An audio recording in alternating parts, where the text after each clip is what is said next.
buenas tardes ya, que el Señor les bendiga. Es un gusto dirigirme a ustedes en esta tarde. Agradecido de parte del Señor el poder estar en su casa junto a mi familia. El fin de semana pasado tuvimos unos días de descanso, así que agradecidos de parte del Señor. Me gustaría comenzar este sermón señalando que una de las grandes pruebas que ha sufrido la iglesia en los últimos años es la aparición de falsas doctrinas, es la aparición de sectas que se revisten de cristianas y que utilizan ciertas verdades bíblicas para traer consigo seguidores que piensan que adoran a Dios, pero que están engañados. La fe es súper susceptible. Cuando un hombre malintencionado, con capacidad de verbalizar cosas, de ser histriónico, tener carisma, descubre que la fe mueve multitudes, puede aprovecharse, puede manipular de una manera impensada a esas personas que tienen fe.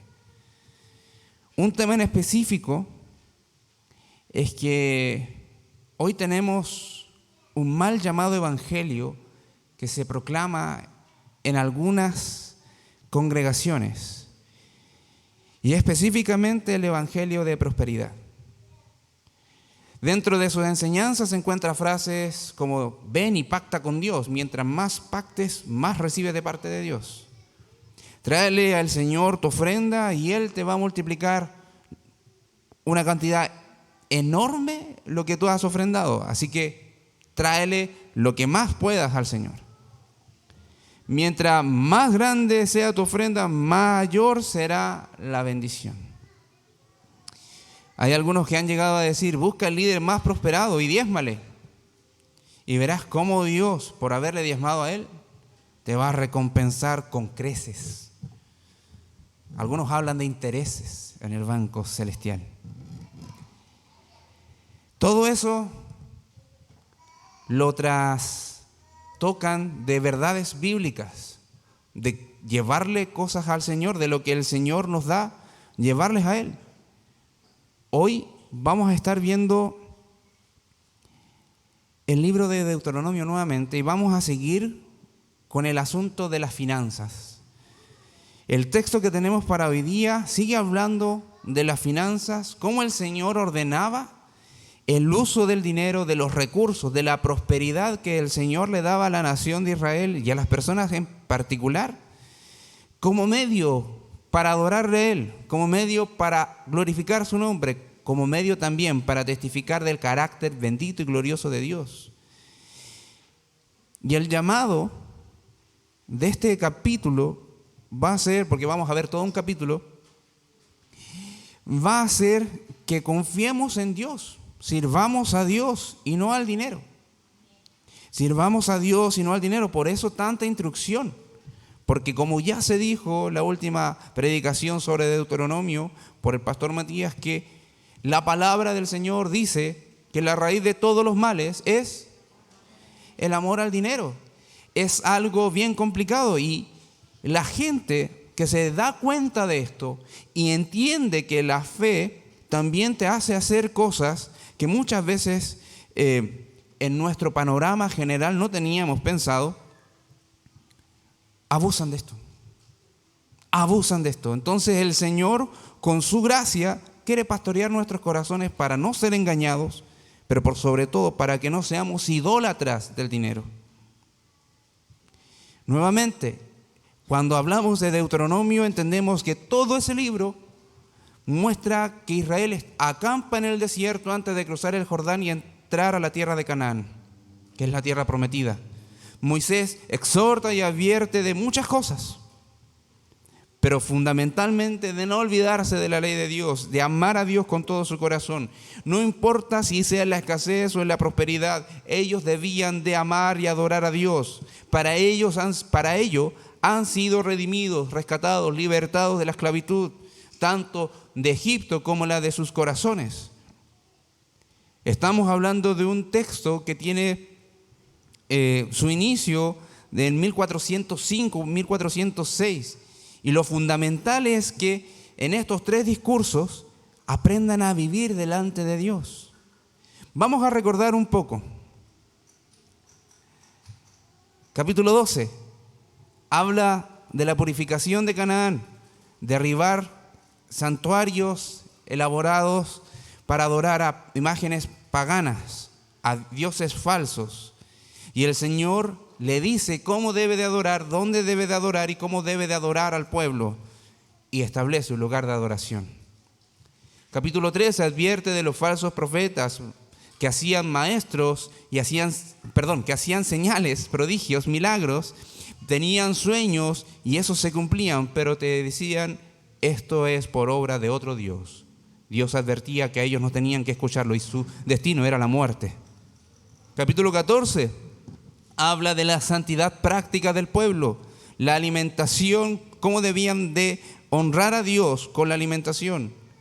Y también habla del uso correcto del dinero, del diezmo, de la ofrenda que pide el Señor. Hoy nos encontramos y vamos a estar centrados en el capítulo 15, donde el Señor presenta el uso correcto de las finanzas nuevamente, pero que muestra la compasión de Dios. Dios establece en este capítulo a su pueblo usos compasivos y piadosos del dinero, donde muestra el perdón, donde muestra liberación y consagración, que lo vemos en el Evangelio también. En este capítulo, hermanos, Dios establece a su pueblo usos compasivos y piadosos del dinero que exhiben, que publican el Evangelio, los elementos fundamentales del Evangelio. Antes de avanzar y leer el texto, me gustaría que me acompañasen a orar. Padre, en el glorioso nombre de Jesús, venimos a ti agradecidos por tu amor, por tu misericordia, reconociendo que debemos de ser iluminados por ti, ser iluminados por ese poder glorioso, divino que posee el Espíritu Santo para comprender tu palabra. Necesitamos que tu Espíritu Santo convenza nuestros corazones de si hemos pecado y que nos convenza, Señor, de las verdades que tú quieres que obedezcamos. Señor, ayúdanos a serte fiel con todo cuanto entendemos y sabemos y vamos a aprender. Señor, no podemos hacer esto solo, necesitamos siempre de ti. Pero agradecemos, Padre, porque sabemos que tú voluntariamente has ofrecido y garantizas que pastoreas nuestros corazones, asegurando que eso va a ser así. Tú nos enseñas tu palabra, eres tú quien cambia nuestros corazones. Oramos, Señor, en este tiempo para que sea un tiempo de adoración también. Lo oramos en el glorioso nombre de Jesús. Amén. Capítulo 15. Son 23 versículos. Capítulo 15 de Deuteronomio, 23 versículos. Y encontramos al menos 4 escenarios. 4 escenarios que pueden converger, pero que están apuntando y animando a la congregación, al pueblo de Israel. Y vamos a extraer principios y verdades que son para la iglesia, cómo debemos de depender en el Señor, confiar en el Señor, servir al Señor y no al dinero. Dice así la palabra del Señor. Cada 7 años harás remisión. Y esta es la manera de la remisión. Perdonará a su deudor todo aquel que hizo empréstito de su mano, con el cual obligó a su prójimo. No lo demandará más a su prójimo o a su hermano, porque es pregonada la remisión de Jehová. Del extranjero demandarás el reintegro,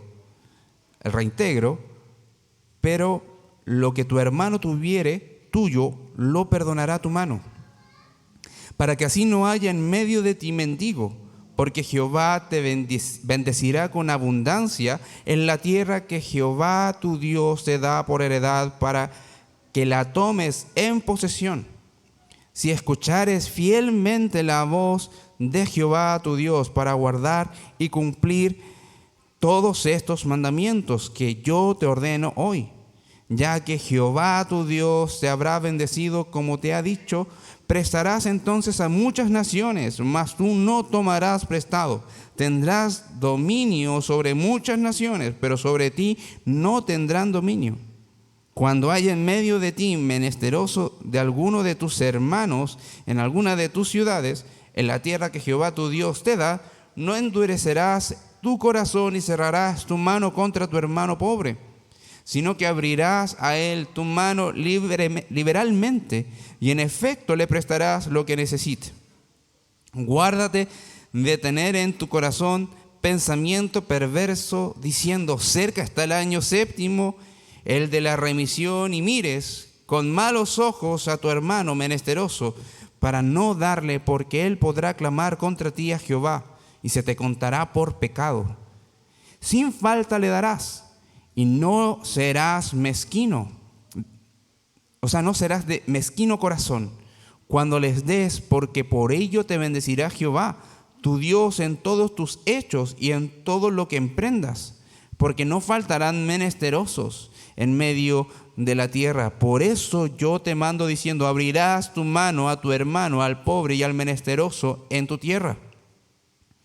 Si se vendiere a ti tu hermano, hebreo o hebrea, y te hubiere servido 6 años, al séptimo le despedirás libre.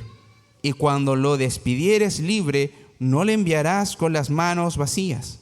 Le abastecerás liberalmente de tus ovejas, de tu era y de tu lagar. Le darás de aquello en que Jehová te hubiere bendecido. Y te acordarás de que fuiste siervo en la tierra de Egipto, y que Jehová tu Dios te rescató. Por tanto, yo te mando esto hoy. Si él te dijere: no te dejaré, porque te ama a ti y a tu casa, y porque le va bien contigo, entonces tomarás una lesna y horadarás su oreja contra la puerta, y será tu siervo para siempre. Así también harás a tu criada. No te parezca duro cuando le enviares libre, pues por la mitad del costo de un jornalero te sirvió 6 años, y Jehová tu Dios te bendecirá en todo cuanto hiciereis. Consagrarás a Jehová tu Dios todo primogénito macho de tus vacas y de tus ovejas. No te servirás del primogénito de tus vacas, ni trasquilarás el primogénito de tus ovejas. Delante de Jehová tu Dios los comerás cada año, tú y tu familia, en el lugar que Jehová escogiere. Y si hubiere en él defecto, si fuere ciego o cojo, hubiere en él cualquier falta, no lo sacrificarás a Jehová tu Dios. En tus poblaciones lo comerás. El inmundo lo mismo que el limpio comerán de él, como de una gacela o de un ciervo. Solamente que no comas su sangre sobre la tierra, la derramarás como agua. Son hartos versículos, pero la idea está clara. La idea y el trasfondo detrás del texto busca definir que sirvamos al Señor y no al dinero. Y eso es lo que va a llevar como título este sermón: servir al Señor y no al dinero. Lo primero que vemos es cómo el Señor establece que los israelitas actúen con aquellos que le deben algo. ¿Cómo debemos de tratar con los deudores? Ahora, es importante entender que estamos viendo el Antiguo Testamento, estamos en el contexto del Antiguo Pacto, y estamos viendo que esta ley era una ley nacional. Ahí el Señor tenía una teocracia. Y acá estamos viendo cómo en su teocracia, su dominio y su gobierno civil, tenemos ciertas leyes que regulan el comportamiento y los recursos que el Señor entregaba a la nación y a cada uno en particular. Ahora, se dice el año de remisión. El séptimo año, desde cuando empezaba a contar esta época, este periodo, el séptimo año es de remisión. También en otra parte de la Escritura, en Éxodo y en Levítico, se habla del año sabático. es prácticamente lo mismo, solamente se está complementando. Ahora, ¿qué es lo que dice? Bueno, establece el periodo. El séptimo año se descansa. El séptimo año hay perdón. El séptimo año hay liberación de culpa o de deuda en este caso. Lo importante es que podamos entender cómo el Señor aplica el perdón y la gracia que Él había tenido con el pueblo de Israel a todas las dimensiones de la vida. Y en este caso, el dinero, el uso del recurso monetario. Entonces, el Señor establece que la forma era que todo aquello que se había prestado es cancelado, o sea, es remitido o es perdonado, se libera completamente de deuda. Aquel que te había prestado, o sea, pongámonos como en el caso de deudor. Aquel que te había prestado, tú llegando al séptimo año de esa deuda, o al menos de ese periodo, tenemos la liberación de la culpa. Liberación de ese compromiso. Hay algunos que le llaman el compromiso. No, tengo un compromiso bancario, tengo un compromiso con una tal persona. Bueno, el compromiso financiero quedaba absuelto. Ahora, ¿qué es lo que ocurre acá? Ocurre algo importante, porque si se dan cuenta, se menciona una bendición tremenda si los israelitas hacían esto. Versículo 4 vemos que el Señor asegura que no iba a haber mendigos. Si ustedes hacen esto, si ustedes perdonan las deudas con el formato que yo le estoy colocando ahora, con el tiempo que yo le estoy estableciendo, no iban a haber pobres. Toda persona que sabe que si tiene que prestar dinero y que al séptimo año se va a cancelar esa deuda, no va a correr ese endeudamiento, ese préstamo para el año octavo. ¿Cuál es la fórmula que utilizan para prestar el dinero? Los 6 primeros.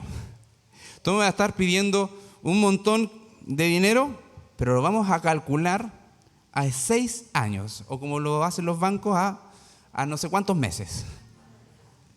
Entonces, por eso más adelante habla de que sí iba a presentarse pobres, porque el pecado de Israel iba a estar presente a pesar de que muchos fieles creyentes en el Señor pudiesen estar aplicando esto fielmente.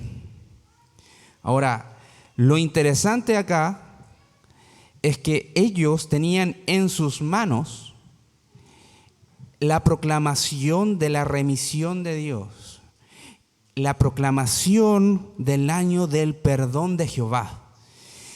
Esto no era precisamente para regular las finanzas, sino también para revelar cómo Dios es, cómo Dios trata, cómo Dios es lleno de gracia, es paciente. Si es verdad, muchas veces nosotros hacemos cosas y tenemos las consecuencias frente de nuestros ojos, pero ocurre que el Señor es misericordioso aún mayormente en esos estados, en esas condiciones. El Señor nos rescata. El Señor viene a lo profundo de lo que hemos caído. Y en este caso era un endeudamiento. La implicación importante de este año era que era un perdón total. No era parcial. No era como que después retomamos. Nos saltamos el séptimo año, cancelamos los intereses y luego en el octavo seguimos. No, era una cancelación total del monto adeudado.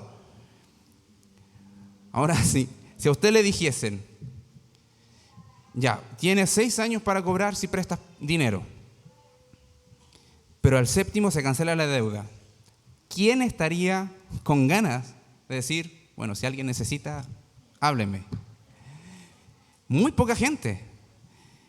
Pero aquí estamos viendo que el Señor está asegurando que la bendición es abundante.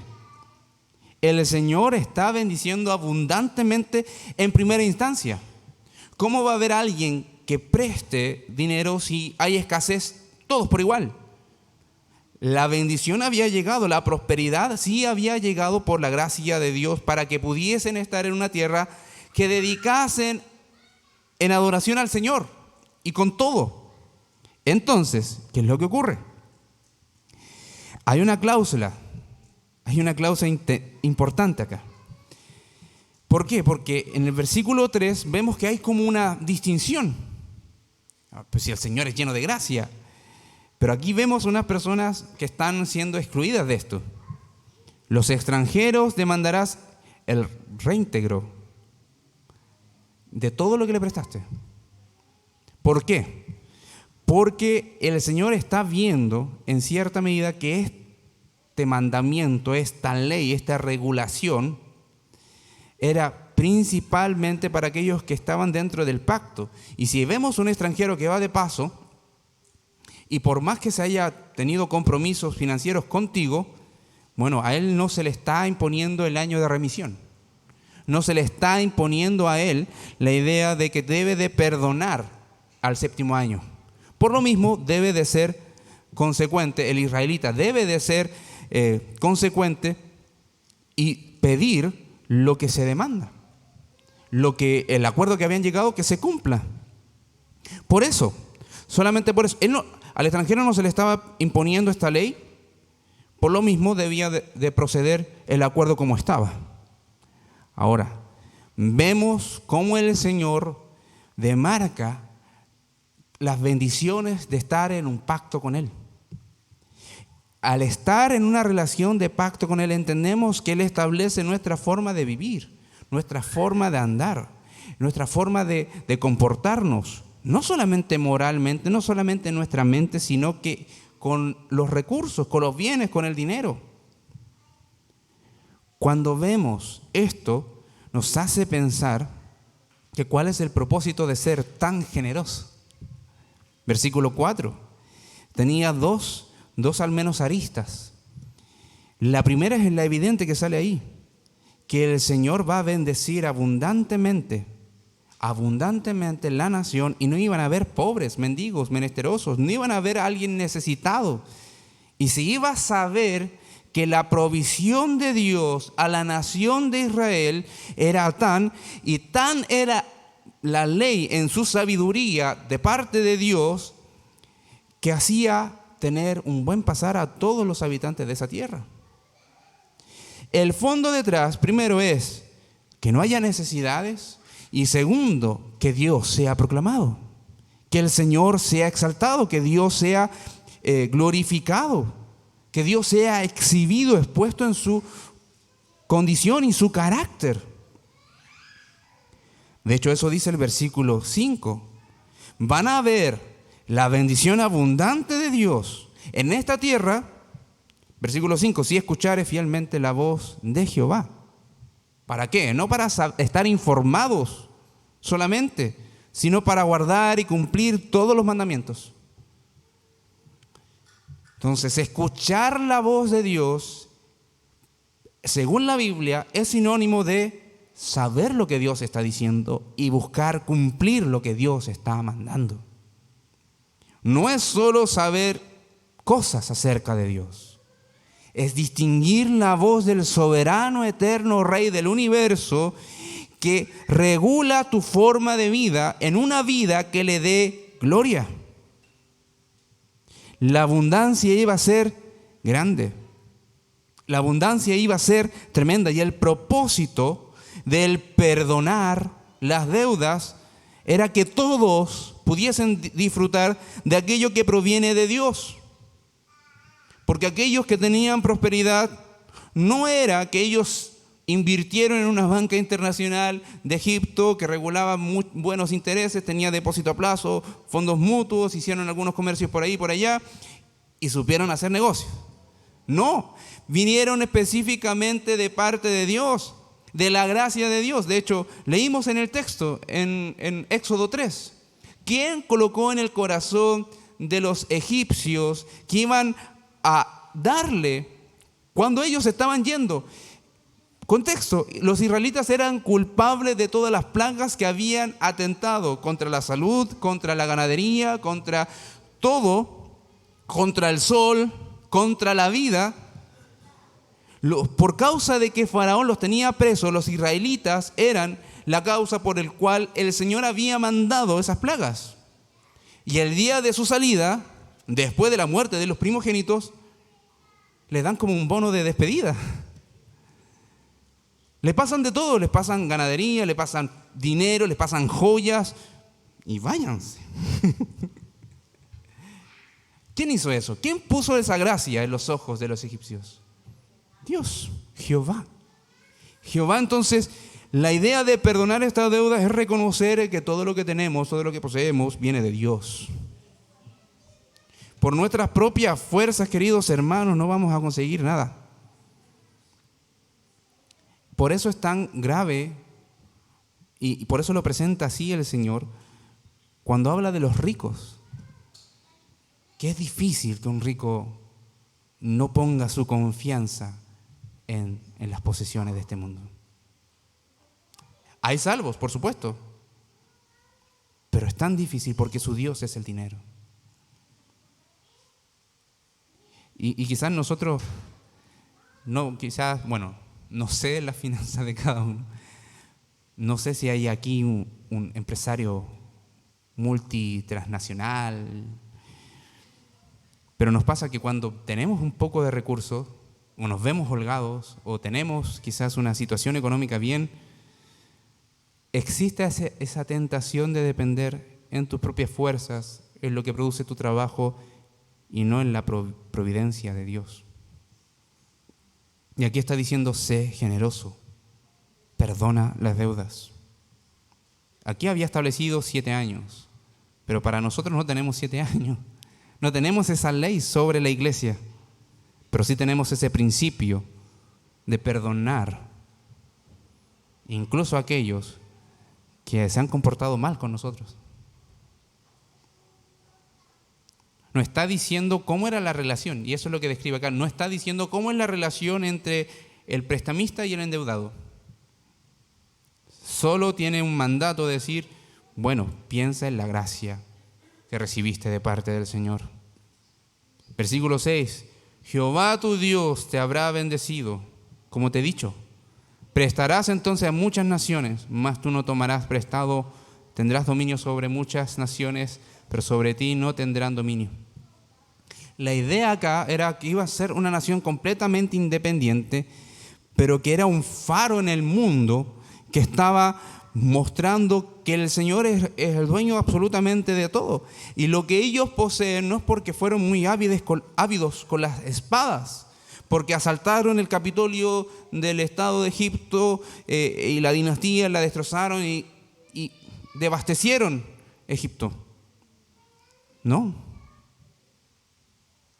Ha sido la gracia de Dios, la gracia del Señor, su bondad. Entonces está diciendo, ustedes mismos van a poder ser testimonio de esa provisión, de esa bendición, de esa abundancia que hay en la tierra prometida. Y van a poder prestar a otros.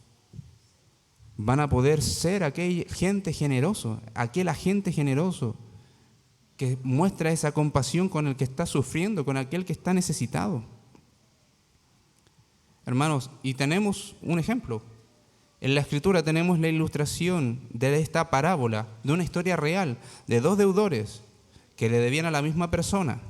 Pero sucede que uno de ellos se ve apretado y le dice a aquel que le debía, ¿sabes que no tengo cómo pagarte? Bueno, le dice, te perdono, ve libre de tu deuda. Pero esta persona perdonada tenía un codeudor, o sea, un deudor también que le debía plata a él.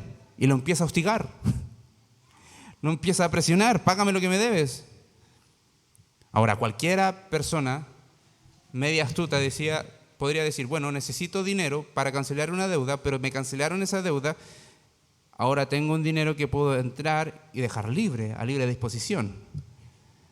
No, aquí, como el Señor está estableciendo el parámetro de razón, es conforme a la generosidad. Si fuiste perdonado, tú también sé ávido en perdonar. Perdona. Sé que quizás no nos gustaría escuchar decir, bueno, el Señor te manda incluso a perdonar deudas. Y esto puede ser incluso un tema de conversación un poco polémico cuando alguien nos dice qué hacer a nosotros con nuestro dinero.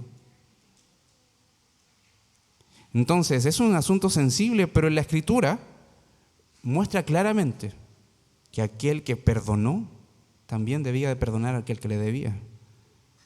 Ahora, aquí vemos la gracia de Dios y también exhibe la gracia para nuestra salvación.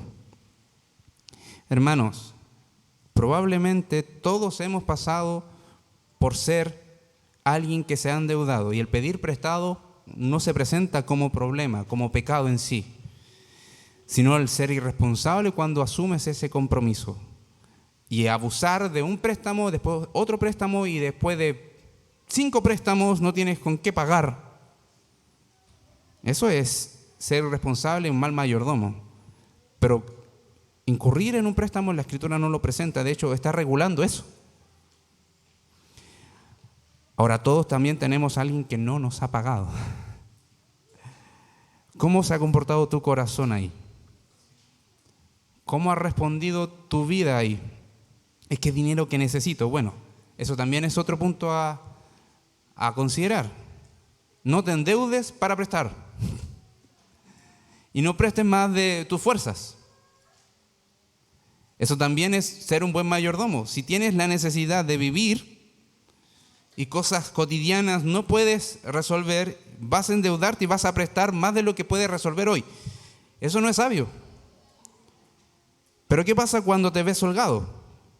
Cuando tienes recursos, el Señor te ha bendecido para prestar y también en algún momento vivir gratamente. Bueno, el Señor te dice, perdona. Como Dios por medio de Pablo le dijo a Filemón. Lo estuvimos viendo hace poco. Y retrata la gracia de Dios en el Evangelio. Esto exhibe cómo el Señor remite también nuestro pecado, una deuda colosal que no podíamos pagar.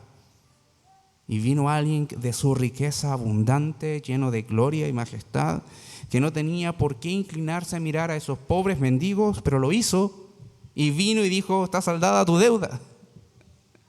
Está saldada tu deuda. Pero así como yo te he saldado la deuda, perdona. Perdona. ¿Ven cómo el Señor muestra su gracia? Muestra la importancia del perdón. Ahora, también impulsa a esas.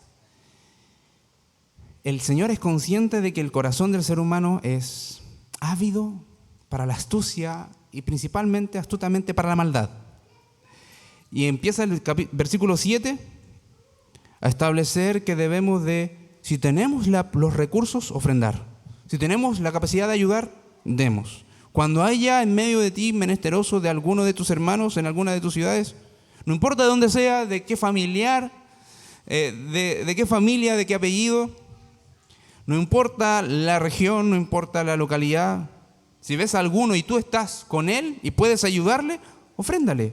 Muestra tu compasión, préstale el dinero. Estira tu mano. Y dice, no endurezcas tu corazón. La idea es, no mates esa compasión que el Señor te ha entregado por aquel que está pasándolo mal. Es como lo que dice Juan, el apóstol. No cierres tu corazón para tu hermano que está pasando necesidad. Si dices amar a Dios, pero cierras tu corazón hacia Él, estás mintiendo. Eres un mentiroso, eres un hipócrita. Santiago también dice, no digas, bueno, sé que estás pasando necesidad, voy a orar por ti, y lo mandas de vuelta a la casa, solamente con tu oración. Si tienes la herramienta de cómo ayudar a aquel que está pasando necesidad, hazlo. Porque recuerda, esas acciones están mostrando la compasión de Dios que ha tenido contigo. Y cómo la vida nueva que el Señor te ha entregado al ser nacido de nuevo por el Evangelio, por la fe, por conocer al Dios Salvador, te ha entregado. Debe haber un cambio. Debemos ser diferentes. El problema de nuestra generación o de la sociedad contemporánea de hoy es que dentro de muchas cosas es egocéntrica. No hay ninguna otra necesidad mayor que la que tiene él. No hay ningún mal mayor que al que me ha venido a mí. Nadie ha sufrido tanto como yo. Y la verdad es que sí. Hay personas que la están pasando mucho peor, pero ese no es el argumento para ser compasivo, sino porque Dios es compasivo, su pueblo debe de ser compasivo. Y dice, guárdate, versículo 9, guárdate de tener en tu corazón pensamiento perverso. No me conviene hacer negocio empezando el séptimo o el sexto año. No me conviene. No me conviene. Este año de remisión y sabático estaba establecido por el gobierno central, por decirlo de alguna manera. Entonces todos sabían cuándo iba a venir el séptimo año de remisión, de perdón y sabático. Todos sabían. Entonces, si viene a mí alguien que está muy complicado de recursos y tiene comprometida la casa, los bienes, la forma en cómo se traslada, en ese entonces eran animales, todo, hasta la familia, si viene a mí comenzando el año sexto,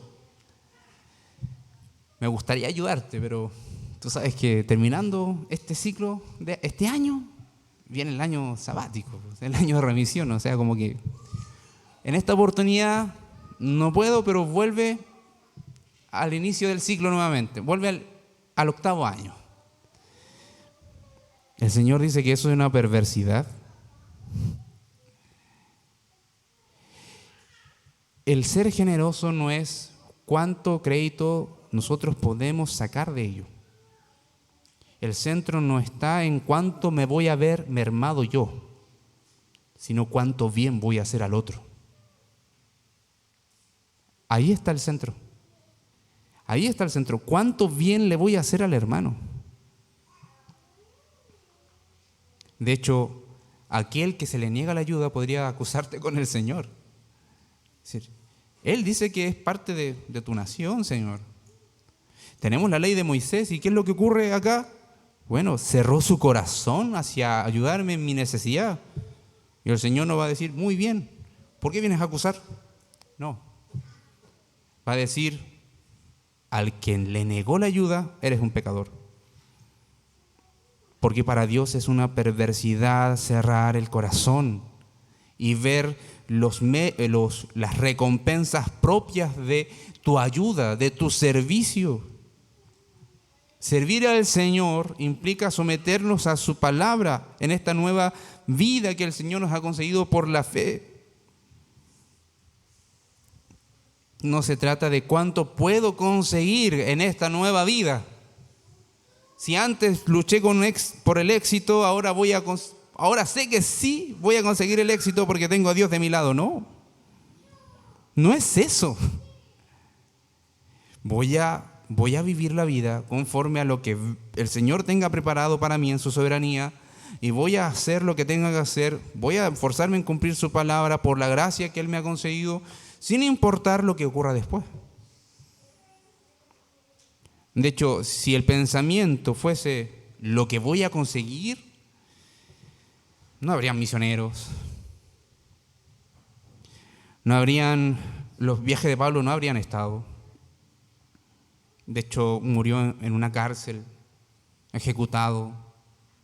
Los apóstoles, diciendo la promesa del Señor que iban a ser pescadores de personas, de almas, que iban a traerlas al Evangelio, ¿Cómo terminaron? La mayoría terminó ejecutado. El único que murió de muerte natural fue Juan. Y dicen que acostadito en una camita, bien calentito. Eso dicen. El único. Entonces, se trata de cómo el Señor nos ha bendecido, podemos compartir para que su gloria sea proclamada. ¿Ves al pobre? No cierres tu corazón hacia él. Y acá hay otro principio, queridos hermanos.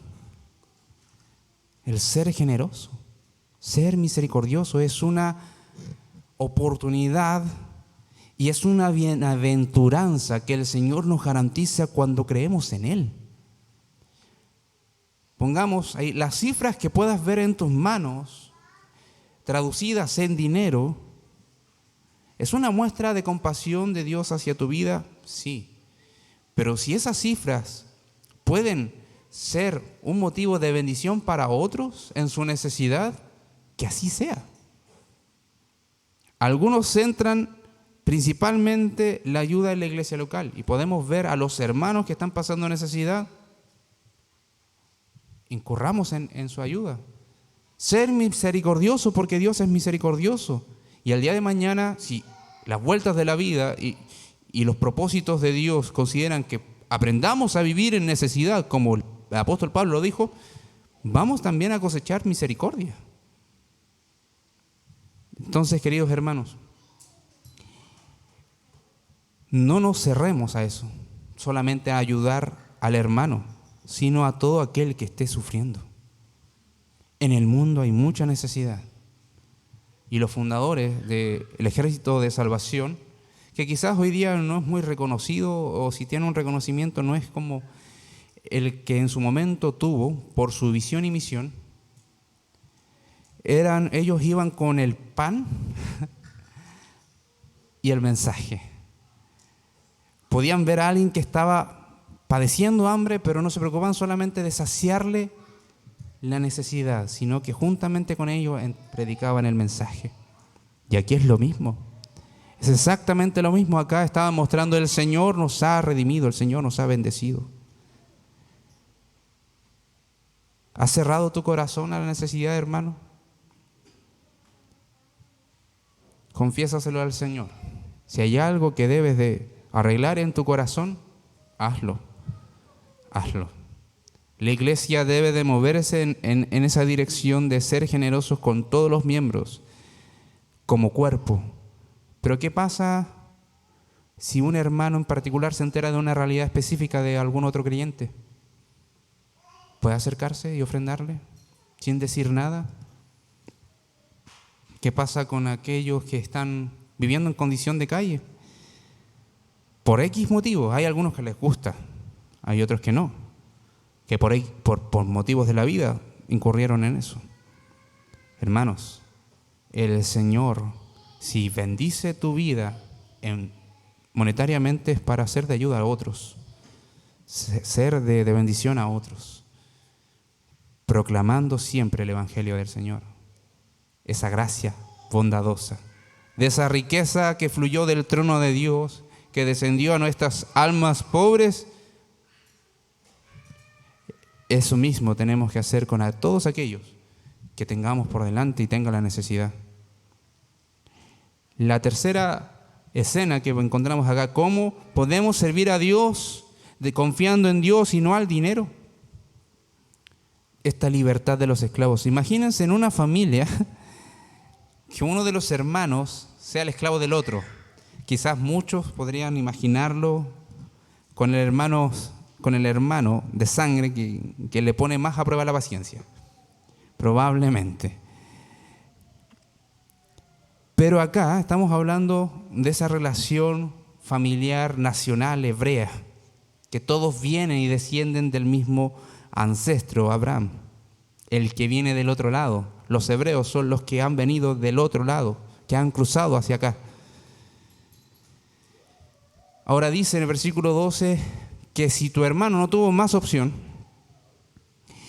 y se tuvo que vender, comprometer su familia, comprometer toda su vida para saldar esta deuda y sujetarse a servidumbre, a esclavitud de tu familia para saldar esa deuda contigo, bueno, llegado al 7º año, no necesariamente en el 7º nacional, que era sabático y de la remisión del perdón. Aquí está hablando de una redención, de una libertad específica. Si se han cumplido 6 años, llegado al 7º, debes de liberarlo, honrando el espíritu del año sabático. Entonces, vas a hacer lo mismo que hicieron contigo cuando saliste de la tierra de Egipto. ¿Qué vas a hacer? Es decir, ahora estás libre, que te vaya bien y le cierras la puerta. No. Vas a procurar darle de todo. Si a ti te ha ido, versículo 14, viene la ganadería, viene en el cultivo de tu era, esa es la idea, de tu lagar, de tu vino, lo vas a abastecer. Envíalo con una dote importante. Envíalo no para que pase hambre en la calle. Libéralo con una redención que a él le haga estar en paz y en tranquilidad, que pues le permita hacer redención vivir libremente.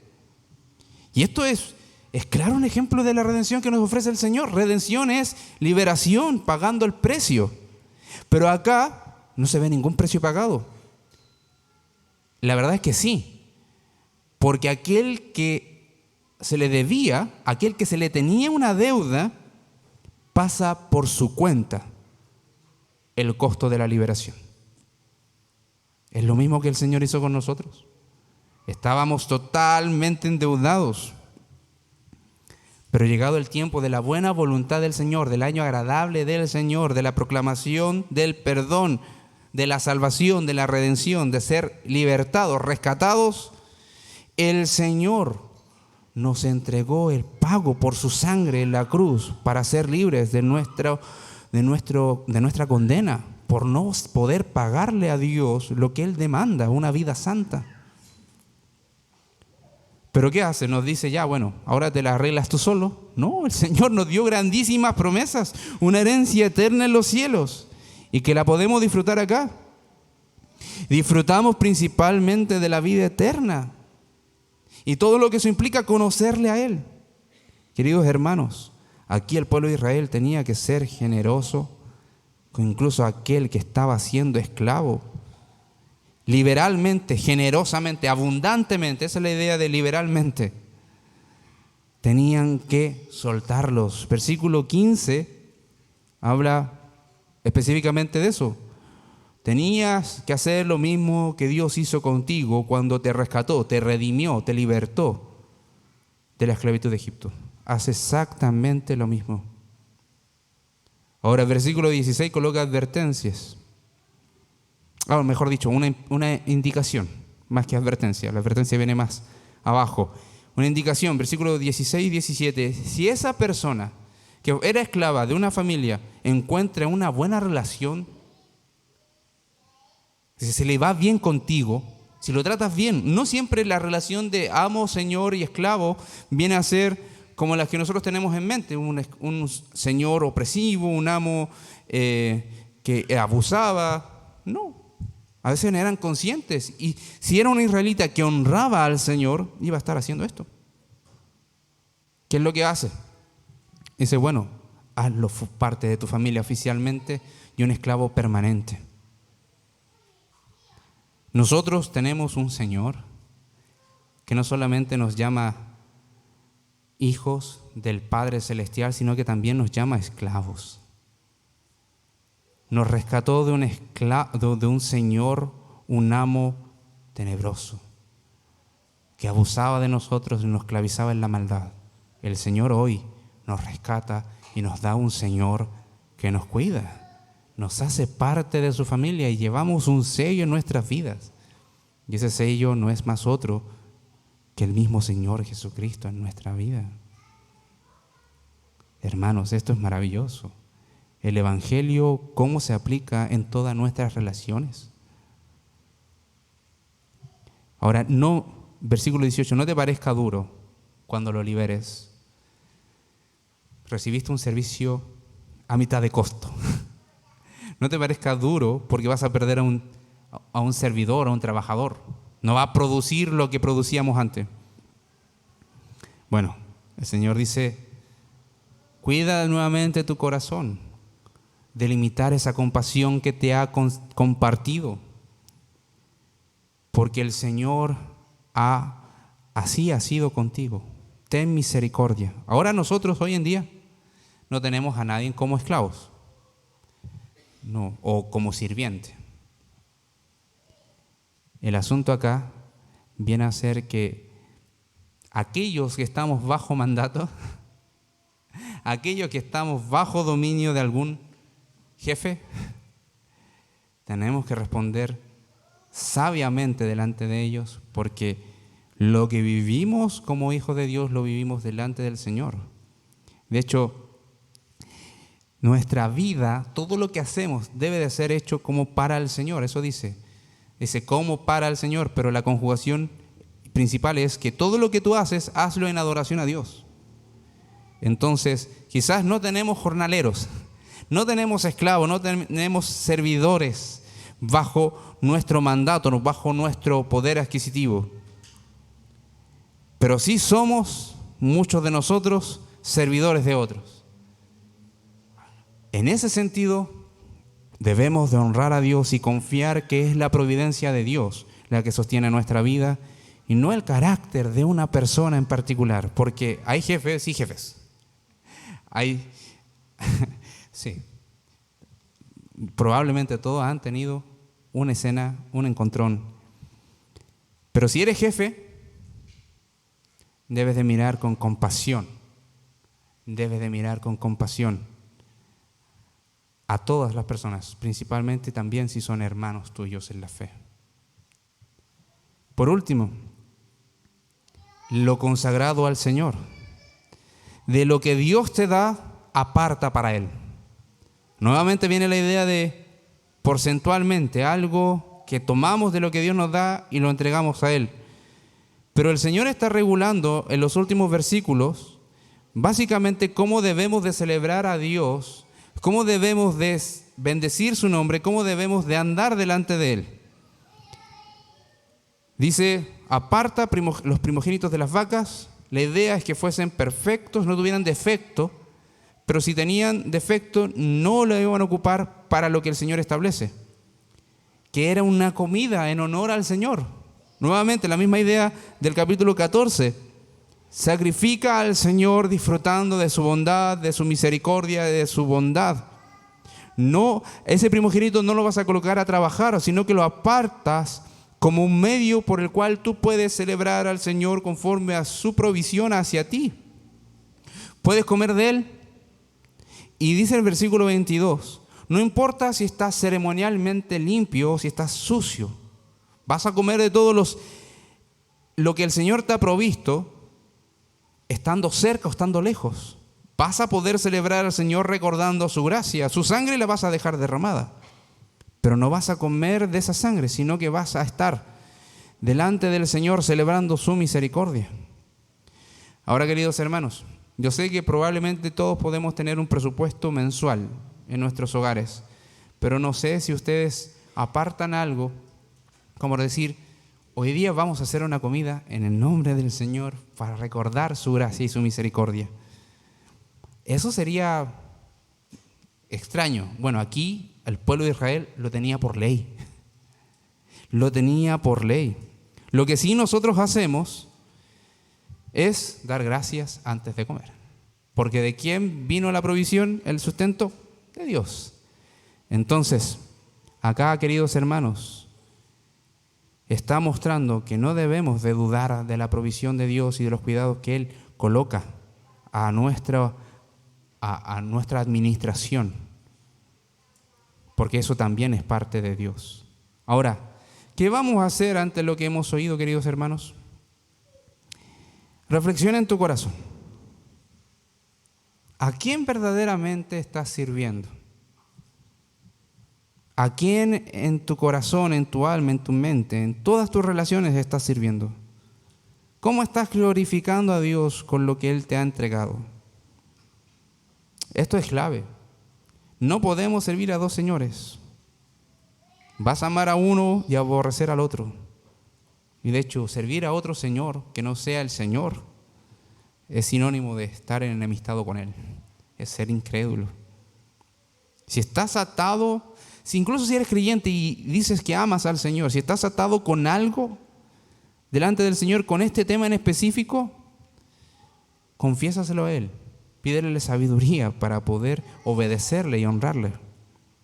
Ahora, si resulta que eres un creyente que vive en función de lo que el Señor te ha dado y correctamente procedes con lo que el Señor te está mandando y eres responsable con tus finanzas que honran y glorifican al Señor, sigue haciéndolo. Sigue perseverando en ello.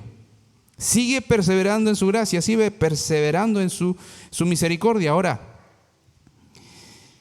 si nos estás visitando y puedes decir que tu vida es un desastre, que en todos los ámbitos y el tiempo que has tenido para apartar al Señor y venir a su casa para buscarle, si sientes que estás fallando en todo y aún principalmente que no crees en el Señor, no te demores más. Ven al Señor, confiésale tus pecados y Él te va a limpiar.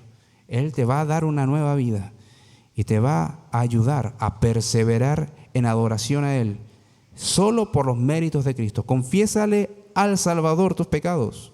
Confiésale al Salvador en cuanto has caído. Ven al Señor y confiésale que Él es el único que te limpia de toda maldad. Por su muerte en la cruz pagó el precio de tu rescate. Pagó tu deuda, te entregó el perdón, te dio una herencia y también te permite disfrutar en su presencia una comida en su honor. Oramos al Señor. Padre, te bendecimos porque tú eres bueno. Gracias por tu misericordia y en esta hora imploramos, Señor, que nos ayudes a serte fiel porque esto no es sencillo, es difícil. Señor, es complicado. Muchos no somos buenos con los números. Muchos a veces somos despistados, muchos a veces no sacamos buenas conclusiones y resoluciones. Danos de tu sabiduría para honrarte en todo, pero fundamentalmente porque vemos en todas estas cosas la gracia que trajo nuestra salvación. En nombre de Cristo Jesús oramos. Amén.